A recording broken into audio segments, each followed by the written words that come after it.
Yeah, hi again. So I want to continue with linear programming, and first I want to talk about a problem in standard form. So this problem here, which the one we had, maximize 50x1 plus 40x2 subject to these constraints. If we put it in this form, when we add the slack variables, is called a problem in standard form.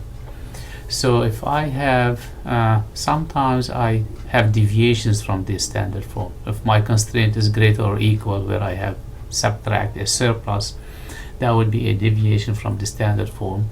If any of my variables can be negative or positive, that would be a deviation. Also, if it is a lower bound, that would be a deviation from standard form. So we're going to talk about, I want you to be aware that there are deviations, also a maximize. These are deviations. We talked about the greater or equal constraint, and we use the big M method and artificial variables to deal with these deviations. Same thing if we have a variable which is called unrestricted as in sign, which means can be positive or negative. We can write that decision variable as the difference of two non-negative variables. So that would make the problem larger, takes longer to solve, but still works, and we can get a solution. Also, if a variable has a lower bound, like xj is greater than -5, then I can transform it as xj equal xj hat minus k, and this way my xj hat would be greater or equal to 0.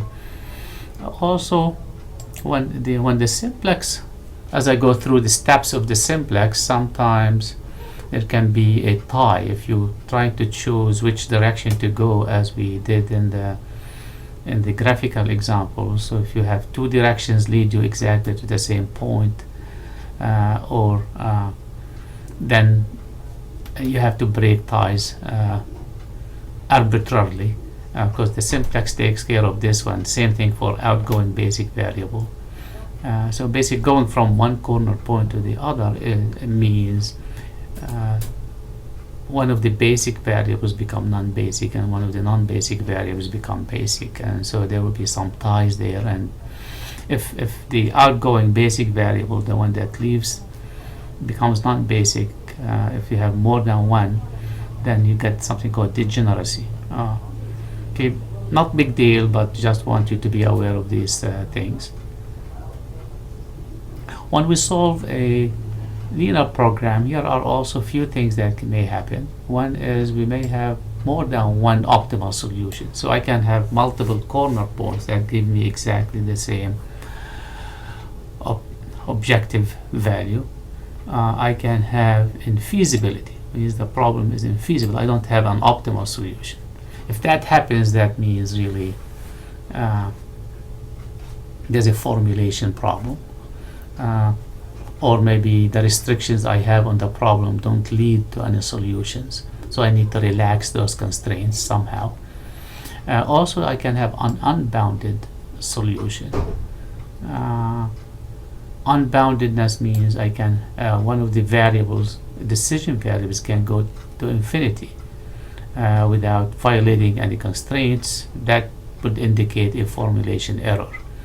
So we need to be aware of that. And graphically these things happen. Let me show you on the graph in 2 dimensions. So multiple solutions happen if my objective function is parallel to one of these constraints. So at optimality, it would just sit, say it's parallel to constraint 3, it would sit right on this constraint.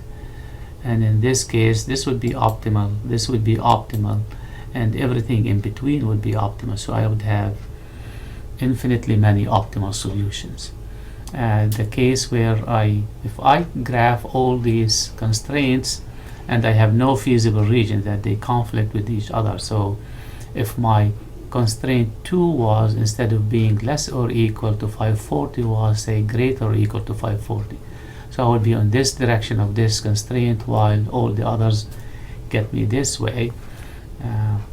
So there is no common area that satisfies all the constraints. So that means I would have infeasible problem.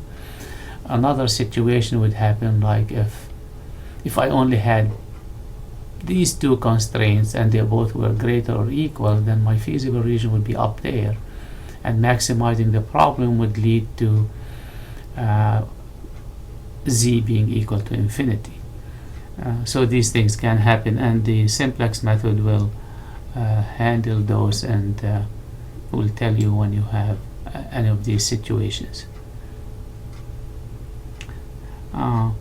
So now we're gonna get into one of the most important aspects of sensitivity analysis. It's called sensitivity analysis or post-optimality analysis. And this is the issue. So how sensitive are the results to changes in the parameters? Remember, the parameters are the coefficients of the objective of the decision variables in the objective role, or we call them C1, C2, C3, or changes to the right hand side of the constraints, which we call them the resources. So how do we assess the change in one of these parameters to the optimal solution? One method is trial and error, or resolve the problem each time we want to assess one of these differences. Another method is called post-optimality method. Of course, if we have a large problem with thousands of variables and thousands of constraints, the trial and error can be time-consuming, both physically and both computationally. So having a good method to do post-optimality analysis or sensitivity analysis and be able to figure out immediately or pretty inexpensively how a change in the parameter can affect the optimal solution would be quite helpful.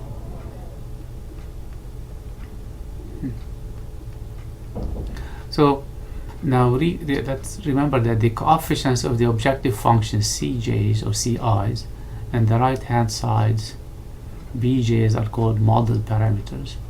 Sensitivity analysis involves the study of the effect of changing a parameter, the change in any of these ones or any of these ones, on the optimal solution and the optimal objective value.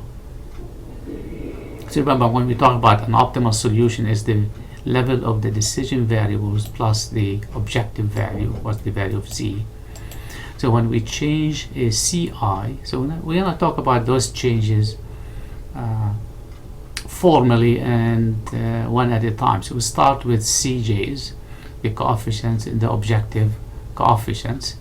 So when we change a Ci, the optimal value and the optimal solution of the decision variables may or may not change depending on something called the range of optimality. Okay, so we want to first talk about the range of optimality. See now, an objective function coefficient. So keeping all factors the same, how much can an objective function coefficient Ci? How much can I change Ci without changing the optimal solution? So my profit from snowmobile brand one was $50. So how much can I change that 50, maybe to 60 or 45, and I still produce the same number of automobiles to maximize my snowmobiles to maximize my profit.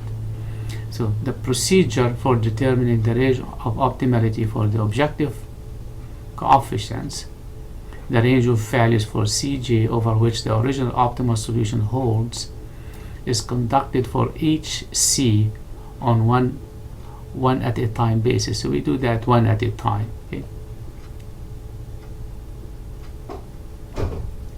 So our objective is to determine the new value to which the contribution coefficient has to change in order for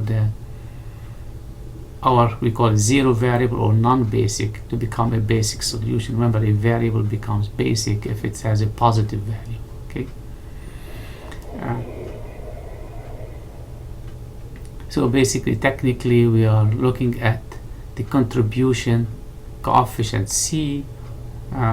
For a given contribution C, we determine how large and how small it may become before the objective function gets into contact with a new corner point. So summary and what how Excel helps us with this. So a change in the coefficients in the objective function may cause a different corner point to become optimal. The sensitivity report. So Excel solver will give us a sensitivity report and will show us how much the objective function coefficients may change without changing the optimal solution point, holding everything else the same. Okay. Note that the value of the objective function would change. Is the optimal solution. The decision variables will not change, but of course the objective function will change. This is known as the range of optimality. Okay. Excel gives you the necessary values, but you have to do some simple arithmetic to get the new optimal solution. When more than one coefficient changes, the sensitivity report is only valid if one coefficient it changes and all others remain constant. So what if we want to determine the effect of more than one objective function? So I have C1 changes from 50 to some other number and C2 changes. They may be from 40 to something else.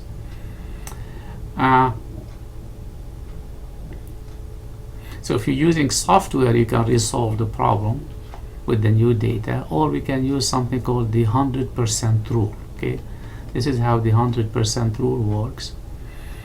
For each increase in the objective function coefficient, we calculate the ratio of the change in the coefficient to the maximum possible increase as determined in the limits of the range of optimality. So you need to have the Excel report for you, find out that limit of the range of optimality and find out the percent change you are making for that particular CJ.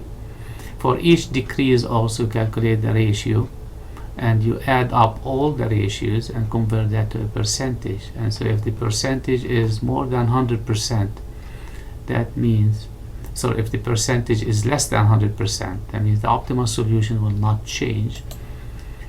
So you still keep the same optimal solution to recalculate the new optimal value. But if it's more than 100%, that means your optimal solution will change. It means there's a new corner point that's going to be optimal, and then in this case you need to resolve the problem. Okay. So for the snowmobile maximization problem, the one we have, this was our optimal solution, and this solution will remain optimal if my C1, as long as C1 is between 40 and infinity. So this, and C2 is between 0 and 50. So if my C1 goes below 50 or C2 goes above 50, so if C1 goes below 40 or C2 goes above 50, then my optimal solution will change, right? And in that case, I have to, if both of them changes, then I would have to use the 100% rule. How did I determine those? That these values come from Excel, right? Talk about the reduced cost now.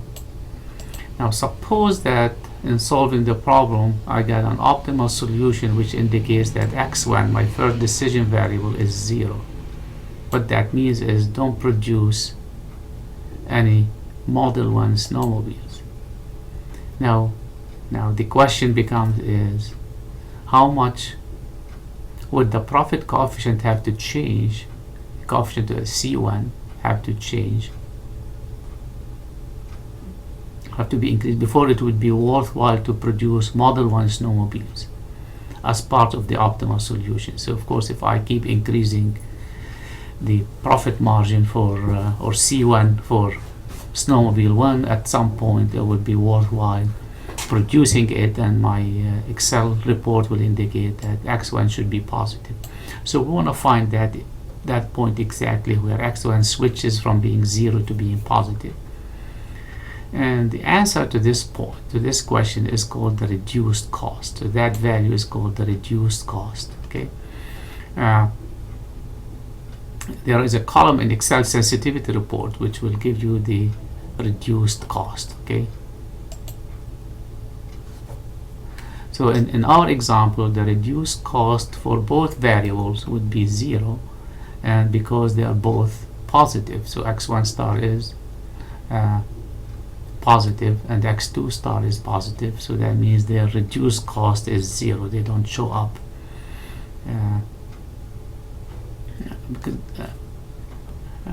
as positive values.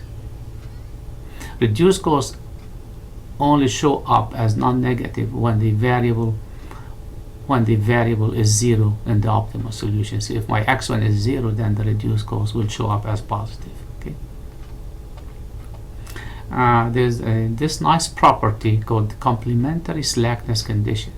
This is an important property of LP, which says at the optimal solution, when I am at optimality, either the variable is at its lower bound, 0 in our case, so x1 can be either 0 or the reduced cost is 0, but not both. So one of them has to be 0, the other one is non-zero.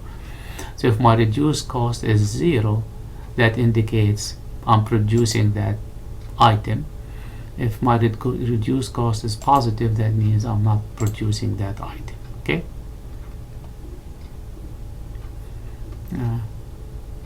So that's for the coefficients of the objective function. Now what about the right hand side values or the resources? So any change in the right hand side value of a binding constraint will change the optimal solution. Remember, if some of the constraints in the optimal solution will be binding, which means I'm using the entire resource, some of them will not be binding, which means the slack is positive at the optimal solution. So if a constraint is binding, that means it has no slack. Its slack is 0. So the optimal solution is not affected by changes in the right hand side value of a non-binding constraint because the slack is positive, given that the change is less than the slack or the surplus, and this is the only change made. So if I make changes in B and it's less than the amount of slack I have, that does not change the optimal solution. But if the change is more than the slack I have, then my optimal solution will change. Okay. So often we want to answer the following questions. All else equal, how much would the optimal profit change if the right hand side is changed by a single unit? And for how many additional or fewer units will this per unit change be valid? So that unit change, so for how many units it would be valid. Okay. So if my constraint is less or equal constraint, and if the right hand side is increased, the constraint becomes less restrictive. It means we have relaxed it. If the objective function can only stay the same or improve, in this case. If it's a greater or equal constraint, if the right hand side is increased, the constraint becomes more restrictive, and in this case the objective function will either stay the same or becomes worse. So let's formalize these ideas. First we're going to define the shadow price, sometimes called dual price or opportunity cost or marginal values. So anytime you have something with multiple names, that means it's important. People pay too much attention to it and give it different names at different times or in different contexts. Okay, so the shadow price of a constraint, now the shadow price is associated with a constraint, is the change in the value of the objective function resulting from one unit change in the right hand side value of the constraint. So if my resource changes from 1 b to b plus 1, how much my objective function changes. Okay. Interpretation, it depends on two situations. First, we're going to define sunk costs, means the cost of the resource is not really included in the calculation of the objective function coefficient. In this case, the shadow price is the maximum the firm is willing to pay for one additional unit of resource. If costs are included in the objective function, then the shadow price is the premium value above the existing unit value of the resource.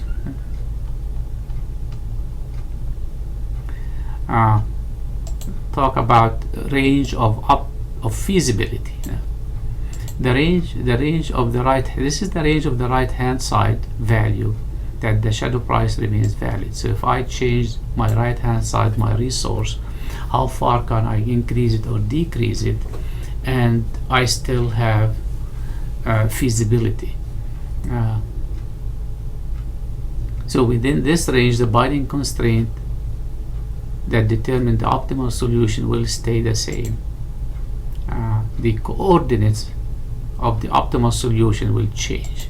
Okay, so the optimal solution changes, the value of the objective function will change, but because I maintain feasibility, it means I can recalculate the optimal solution quite easily.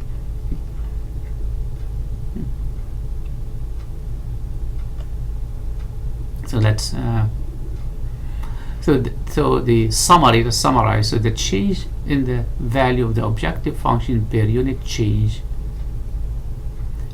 in the value of the right hand side Pj is known as the shadow price for the resource, and may be determined from the objective function in the optimal solution as follows.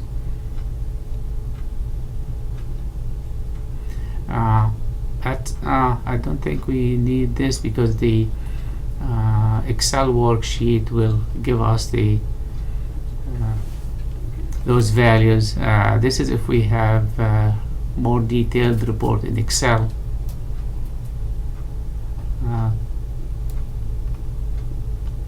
So here is an example on reduced cost.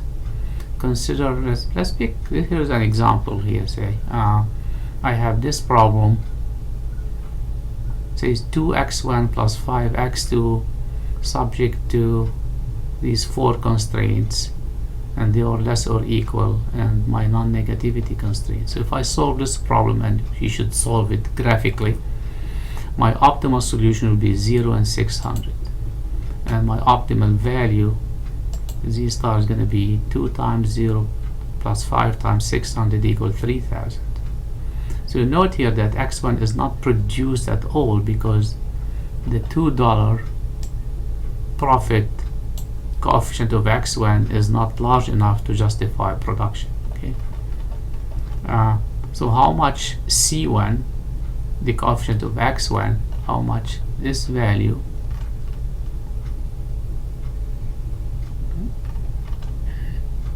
have to change before x1 can be positive in the optimal solution. So the answer is the reduced cost for this profit coefficient.